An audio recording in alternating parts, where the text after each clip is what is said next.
In 3, 2, 1. Good morning, and thank you for tuning in to another episode of the Small Business Showcase. I'm your host, B-Rad. Not your average host. This isn't your average show. Our goal here on the show is to connect the community to these local businesses by storytelling. Getting you to know who they are in a 10-minute interview, and they come back for different interviews and really get to know each entrepreneur on a more personal level than someone who's just a name out there. We sit there and go to McDonald's and Walmart and then be surprised when small businesses close. Let's stand together and help these small businesses grow and start going to some of these local restaurants and things. And every single past episode is on our website, showcase-sb.com. You can go on there and see what small business was on previously and find that perfect small business, whether it's cleaning, restaurants, anything of your services, we've got you covered. If you want to be a future guest here, just reach out at 719-666-2235. Text is the best, fastest way to communicate. But if it's a phone call and I miss you, leave a voicemail and I'll get back to you. I do have a guest co-host, Janessa, with Impressive Pretty Design back today. She just loves being on the radio, don't you? I do. It is so exciting being on the radio. It's just being here. I love it. Well, thank you for being on. Tell us a little bit about your business. Well, we've been doing a lot of cool stuff. I have a lot of orders right now. Right now I'm working with Hellraiser Tattoo, doing a lot of his business logos. Printing the decals for the windows, for the podcasts and Big Hit Radio's podcast and all. And t-shirts really keep me busy, and working on a lot of new stickers and a lot of new showcase products for the Small Business Showcase. Yeah, if you're a guest on the show, you get a gift, and the gift is made by Impressive Pretty Design. Every single guest gets one, so even sponsors. Well, they get their own little swag bag. Mm-hmm. But we give out cups that says I've been showcased, because cups are something that everyone always needs. Oh, yeah. Absolutely. And then we got, she's made these cool business card magnets that definitely something that people should look into for sure. It's different. It's kind of like a small little mouse pad that I print on top of, and then it's a magnet, so you just stick it on whatever, your refrigerator or a deep freezer, whatever magnet, whatever you want to put it. It's pretty awesome. Something different, It's not one of them hard magnets. It's something real soft, and if the kids end up playing with it, it's not going to break or hurt them or anything like that. So Amazon delivered it by accident. That's what started the idea. Yep, you actually gave me that idea. I was like, oh, let's try this. Yep, he ended up fixing up his logo a little bit better on the business card, on the print. So wound up coming out pretty good.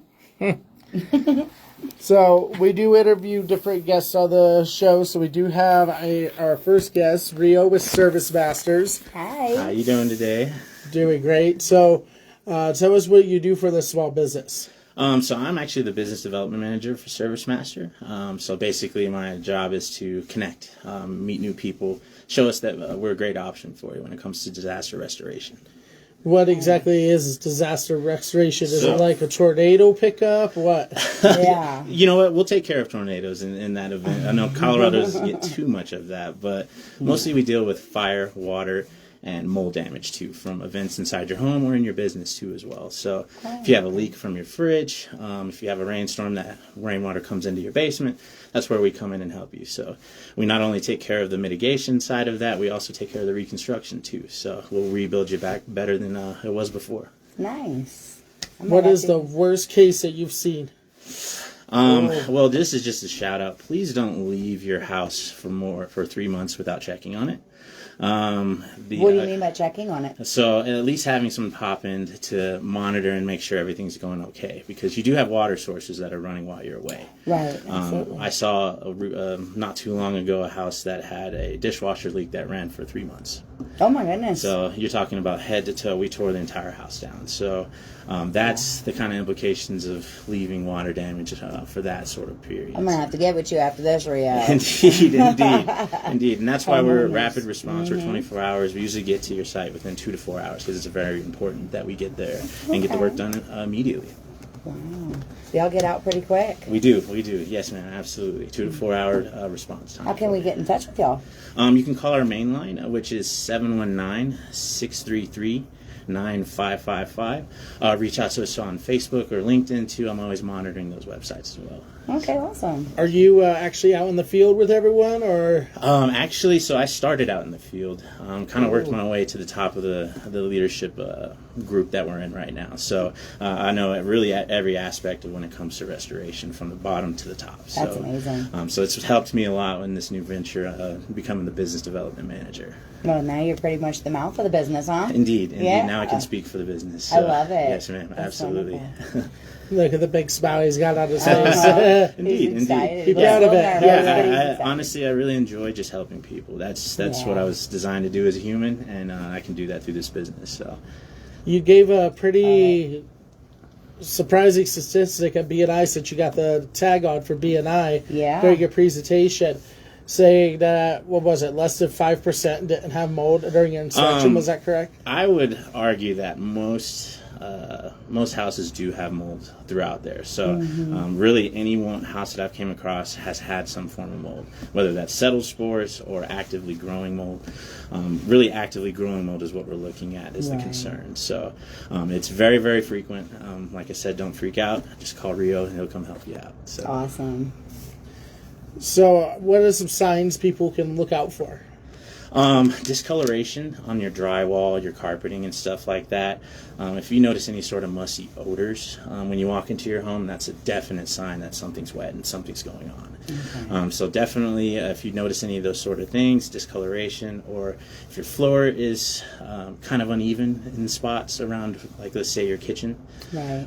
just be looking out for those sort of signs, because that can definitely show water damage is present. Well, now, as a homeowner, how can I, do y'all work with insurance and things like that? We do. We work with all major carriers on a Okay. few different programs with those guys, and then also we do our self-pay as well, which we do have financing as well to help through. That's amazing. Great. Yeah, because definitely in that sort of situations, it's definitely a big sort of It really is. event, It's- and it's yeah. hard to stomach all at once. So. Yeah, see, I own a home, and that's why it's very interesting Yes, with ma'am. you. I'm like, well, I've only been there 2 years, but the home's been there for a little while, and Indeed. it's like, yeah, I want to get it checked out again, you Of know. course. So that's, I definitely want to be able to reach out. You Yes, know? ma'am, absolutely. And y'all are located where in the Springs? We are off of Fillmore, Nevada, so we're pretty central to really everywhere we go, and our territory goes up to Denver, down to Pueblo too as well. So we'll go as far as Fairplay too as well. So we'll take care of you in the expanse that we have. Oh, that's amazing. I Yes, appreciate it, Rio. Of course. Well, thank y'all that's so awesome. much. Definitely going to be using your services. Absolutely, I appreciate it. Appreciate you. Thank you for coming on the show, Rio. You have a great rest of your day. Thank Yeah, you. y'all too. Thank you. So next is someone that GD works with quite a bit to help with graphic design, and they help with the guests' graphic cups like I've Been Showcase. We have Charlie with Crobat. Did I say that correctly? Crowbrat. Crowbat. Yes. Crowbat. It trips up people a little bit, but that's okay because the name isn't as important as the tagline. The tagline is the cult of the artist. And what's your tagline? Oh, yeah, the cult of the artist.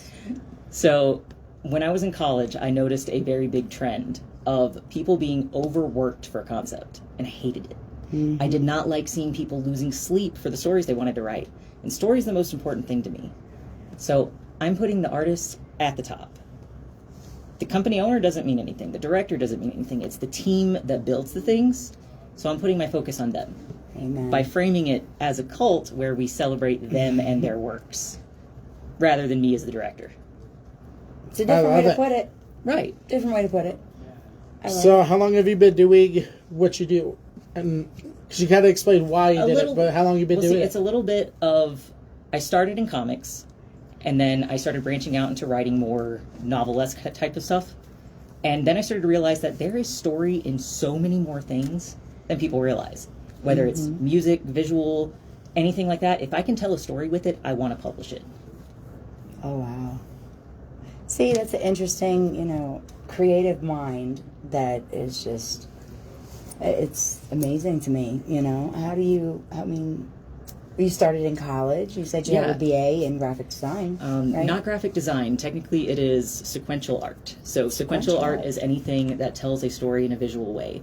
And that goes all the way back to freaking ancient Egypt. Really? Yeah, you can see it in the hieroglyphs. You can see it in stone carvings, in all kinds of ancient cultures. And it just develops into, when the printing press came about, we had novels, and then we had comics, all that, and it just keeps growing. Yeah. I love it. B-Rad?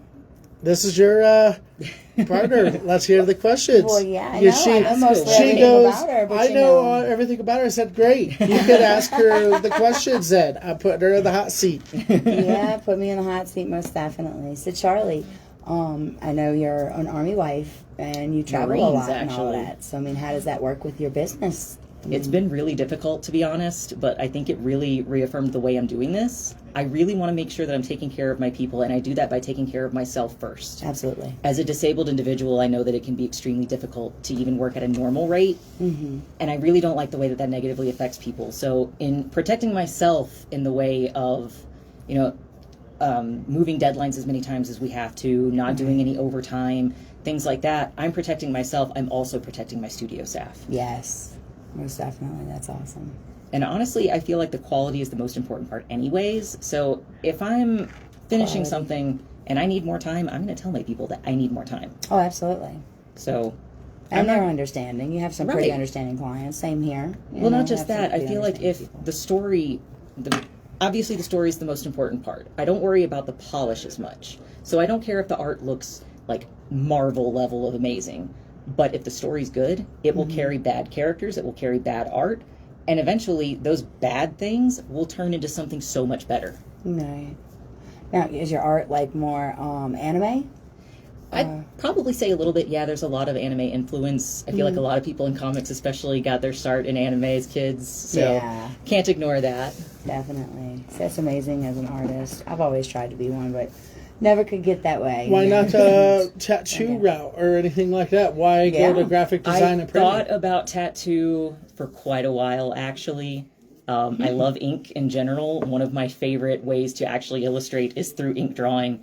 But then I realized that I don't like getting that close to people that often. And if I have to touch that many people in a week, I'm probably going insane by Saturday. Fair enough answer. Hey, at least it's out there. That's a good reel, right? Right. Yeah. I prefer to be the one getting the tattoos rather than the one giving them. You ever Amen, give yourself sister. a tattoo, or have you considered it? I've considered it. I don't know that I would actually do it, but I've considered it. I can tell you there is at least one person on this planet that does have my art tattooed on them. Really? Yes. Around the time when Netflix was starting to get into their own sort of anime production, when they released Devilman Crybaby, I made a fan art piece, and one person was so in love with it. They asked me, they were like, if I commission you for a piece, will you let me get it tattooed on my body? And I was like, how am I supposed to say no to that? Right? Oh, that's amazing. And So I mean, you that have was your art fresh on out of somebody. college, too. So imagine how much of an ego boost that was as a fresh graduate. Oh, absolutely. Just talking about it now, you can tell with the smile on your face how Right. much of an ego boost it is. I mean, it feels pretty good when somebody tells you that your work is good. Well, but yeah. it also means a lot more when somebody sees the story behind it. And that's what I'm trying to do with all of my work, too. And I mean, even my own tattoos, I designed those with a story, too. I love it. So it's in everything for me. Oh, you're an amazing person. I love it. Oh, well, thank you. This is why I love working with her. You know, she's easy to collaborate with, easy to work with. Well, when I said the idea of a gift, as soon as you said it to her, she was on it. She's like, I've been showcased. I've got a million ideas for so many things, and the problem is that I just don't work fast enough for this industry. So all of the things that I've pitched, all of the things I've tried to get in on project terms, it falls through because I'm just not fast enough. Right. And I don't like that. I've got good work. I know I've got good work. But if I don't have the time and space to be able to do that work and take care of myself while I'm doing that work, I'm going to be putting out bad stuff.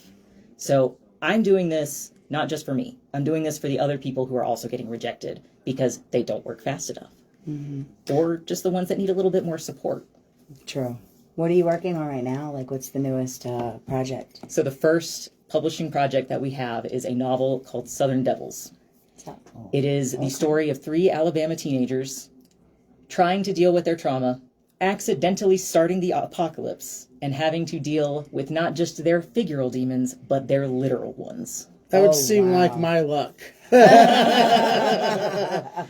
That Starting apocalypse just because of that, and then dealing with their own trauma and everything. That's Right, and there's parallels Wow. and all of that, so it's Yeah, it's gonna be an good. interesting story. But I'm not quite finished with it yet. Keep doing it. I can't wait. I was hoping to have it finished by the end of this year, but it's not looking like I'm going to be able to do that. So most likely we're looking at, if not April 2026, then it's most likely going to be October 2026. But it will come. It will come in time. For the last 3 years, I've been working on a little short story book, and I've been looking for someone to draw up the characters. So If you need an artist, I Yes. am right here. You got the number. Would you like to join my cult? Well, how can we get in touch with you? Like, The easiest way to find me is just by Googling Crowbrat. CROWBRAT.com is my website. You can also find me there on many different social medias, Facebook. I don't use Twitter anymore, I gotta admit, but I am trying to get started on sites like Blue Sky. Basically, wherever the artists are, I'm trying to be. okay. So, have you been to Elevate's Art Walk yet? Not yet, but that is one thing I am hoping to do. I really want to drag my husband on it, even if he has no idea what I'm going to be talking about, because I spew art jargon every time. Nice. Every first and third Saturday. Yeah. Heck yeah. You should join the trunk or treat with me for the Pendleton Heating and Cooling at King Louie's on October 25th. I may just have to bring back our Pinky Clown. I've already joined. I'm doing the trunk or treat there. All right. Yes, you may I just have a can't friendly wait. little clown popping up in your area. Heck yeah. Oh, yeah. What are you going to do for the people who are scared of clowns? Oh, Well, maybe they'll be a little less scary if I just give them a little lollipop. yeah. Oh, yeah, A little, right. a little extra candy. I mean, can you just imagine this super pink clown just giving you a lollipop? I'm not scared of clowns, but that just sounded creepy. Nice. I'll take that as a compliment, actually. Yeah. Yeah, King Louis set to Pendleton Heating and Cooling are doing the trunk or treat October 25th. Yes. I think it's between 2 and 6. 2 to 6. Absolutely. Yep, I'm excited. I can't wait. Now I've already dug out all the Halloween decorations out of my heck basement. You know, and I'm like looking through it. I'm like, what can we do this year for the trunk or treat? You know, what am I gonna do? I want to be like a psychic reader. You know? I mean, that's the fun of Halloween. There's so many Yes. things you can do. Well, what do you do with the business during Halloween? Do you get any extra like different orders? She does 3D costumes for people. Ooh.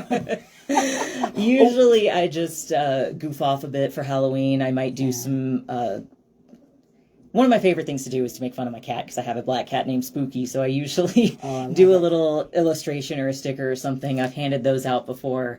The last one I did was... he was my business cat, so I drew him with this little pink tie, and he's just judging.